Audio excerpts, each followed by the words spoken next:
Live breaking news. President Trump absolutely goes off and does something that I've never seen him do.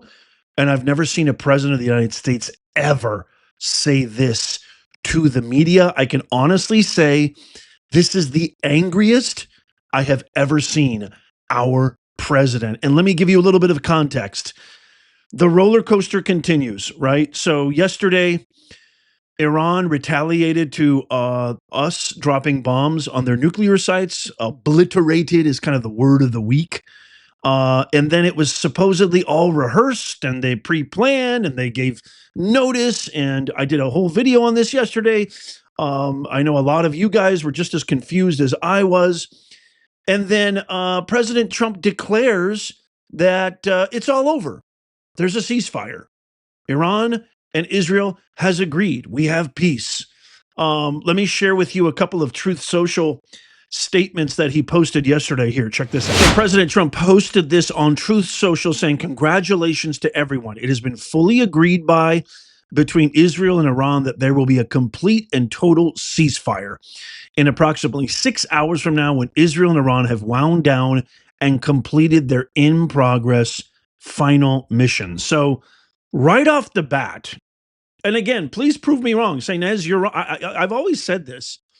I have an ego, obviously, and there's things that I think I'm very passionately right about and vehemently strong convictions for things. But the channel is all about making common sense go viral.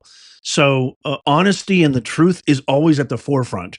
And if I'm proven wrong, I'm happy to be proven wrong as long as the truth prevails. That, as Aristotle said 2,000 years ago, is the entire purpose of communications. It's not win, lose, or gotcha, I beat you, etc. It's about coming to the truth. But how does this make sense? It's there. Congratulations. There's peace. We're going to have a ceasefire, but they're going to bomb each other for just a few more times before it happens. What? This doesn't make sense to me. For 12 hours, at which point the war will be considered ended. Officially, Iran will start the ceasefire, and upon the 12th hour, Israel will start the ceasefire, and upon the 24th hour, an official end to the 12-day war will be saluted by the world. Why not just end it? How do you declare a ceasefire, but there's still bombings? I don't know. It doesn't make sense to me. I mean, maybe I'm out of my depth with this. During each ceasefire, the other side will remain peaceful and respectful, on the assumption that everything works as it should, which it will. I would like to congratulate both countries, Israel and Iran, on having the stamina, courage, and intelligence to end what should be called the 12-day war. This is a war that could have gone on for years and destroyed the Middle East, but it didn't and never will. God bless Israel. God bless Iran. God bless the Middle East. God bless the United States of America.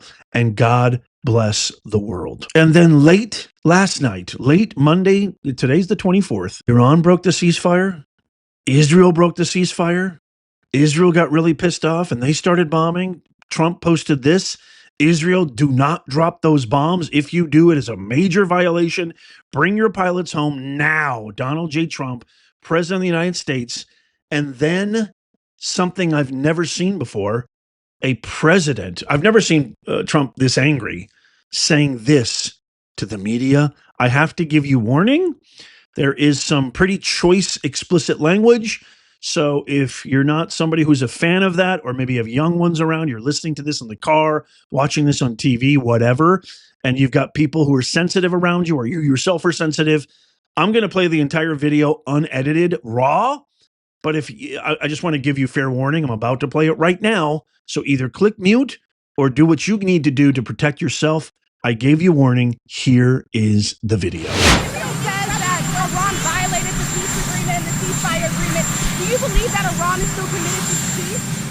Yeah, I do. They violated it, but Israel violated it too. Are you questioning if Israel is committed? Israel, as soon as we made the deal, they came out and they dropped a load of bombs, the likes of which I'd never seen before.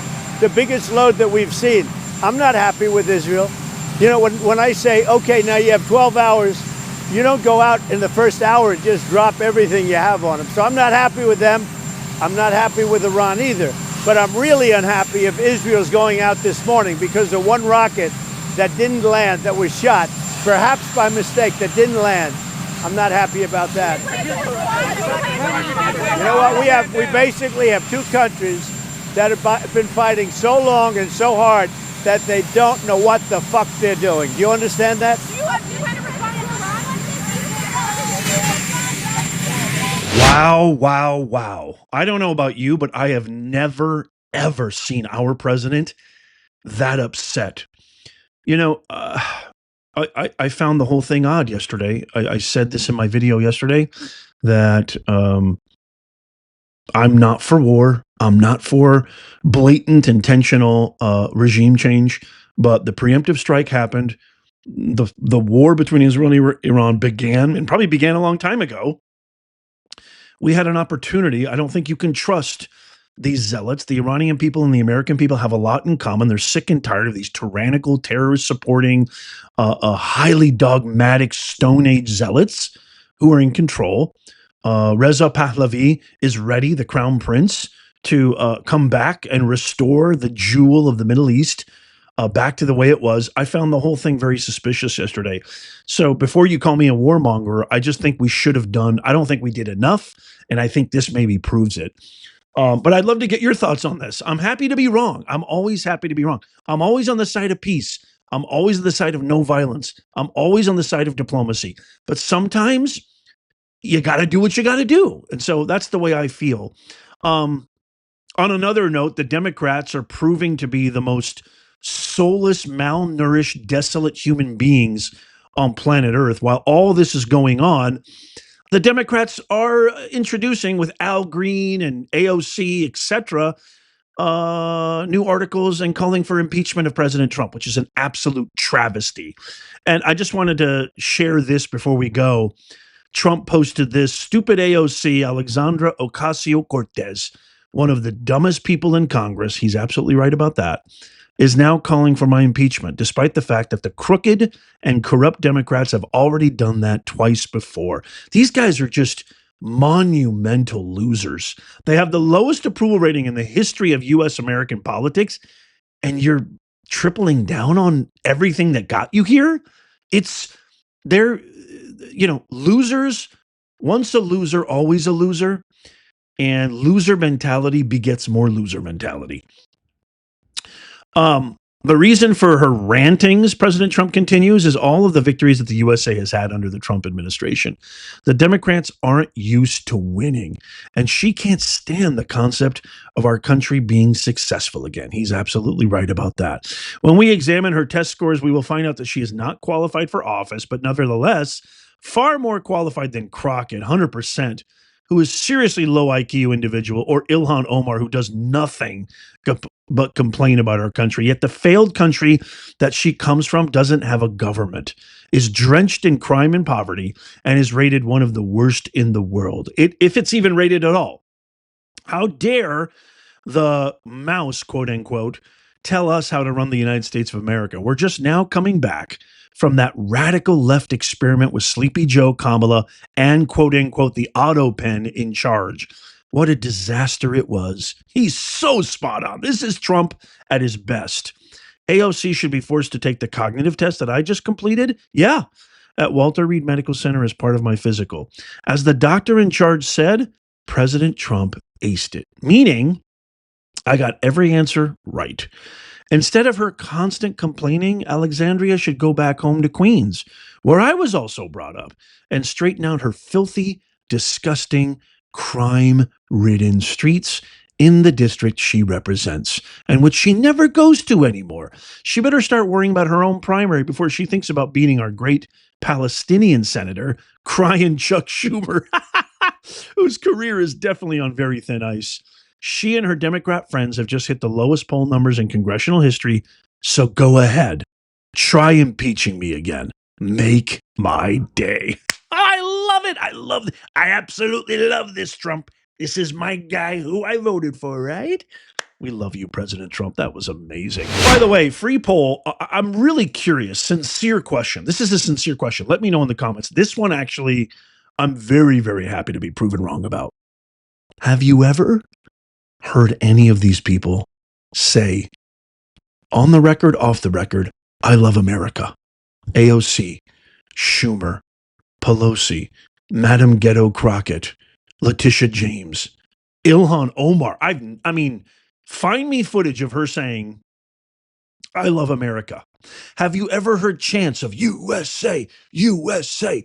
Have you ever heard chants of USA at any of these people's rallies? Any of these Democrat, Hakeem, Nobody's Dream, Jeffries, have you? Genuine, sincere question. Let me know in the comments down below. As always, your boy Nez is always going to keep you posted on everything you need to know. This is your one-stop shop. Don't forget to sign up for our free newsletter. It's absolutely free. You'll find the link. It takes you 2 seconds. This is kind of like your SureProof insurance, so you never miss out. Because even if you're subscribed and follow us here on YouTube and other places, you're not always guaranteed that you're going to get notified or recommended. By signing up to our free newsletter, free, which only takes you 2 seconds. And by the way, all you got to do is just put your best email in there. Bada boom, bada bing, you're in. And we never spam. I never share your email with any third party. That is not the Nez Nation way. Do that immediately so you don't miss out anything. If you love America, tap that thumbs up. You could even do it on your TV with the remote. It only takes 2 seconds. It doesn't cost you a thing, but it helps us out immeasurably. Check out these videos coming up on the screen right here, just in case you missed them. Tap my face right here to subscribe and follow. It's free. And as always, may God bless you and may God bless the USA and all who defend her. I'll see you soon.